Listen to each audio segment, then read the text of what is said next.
জন্য আমার জীবনটা শেষ হয়ে গেছে। হ্যাঁ, তোকে বিয়ে করে আমার যবে থেকে বিয়ে করেছি তবে থেকে আমার জীবনটা, আরে তুইও কোথায় কম, তুই আমার জীবনটাকে নরক করে দিয়েছিস, তুই তো আমার জীবনটাকে শেষ করে দিয়েছিস রে। কতবার বলেছি আমার জীবনটা শেষ করে রেখে দিয়েছিস। এই দাঁড়া দাঁড়া, ফোন এসছে ফোন এসছে ফোন এসছে। হ্যালো, দাদা, আমি সুজন, নতুন বিয়ে করেছি, তোমাদের সুখী দাম্পত্য রহস্য জানতে চাই। ও আচ্ছা আচ্ছা। আরে সুখী দাম্পত্যের জন্য আবার কোনো আন্ডারস্ট্যান্ডিং লাগে নাকি? একে অপরকে মর্যাদা, একে অপরকে শ্রদ্ধা করা, একে অপরের কথা শুনে চলা, এটা করলেই সুখী দাম্পত্য। বাবাকে দাও, আমাকে বলছি দাও।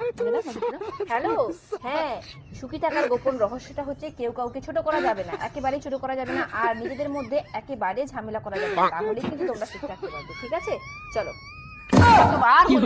কতবার বলেছি আমাকে আমার জীবনটা শেষ করে রেখে দিয়েছিস। আমি তো কতবার বলেছি তোকে, আমিও তো কতবার তোকে বলেছি। জীবনটা আমার শেষ করে রেখে দিয়েছিস।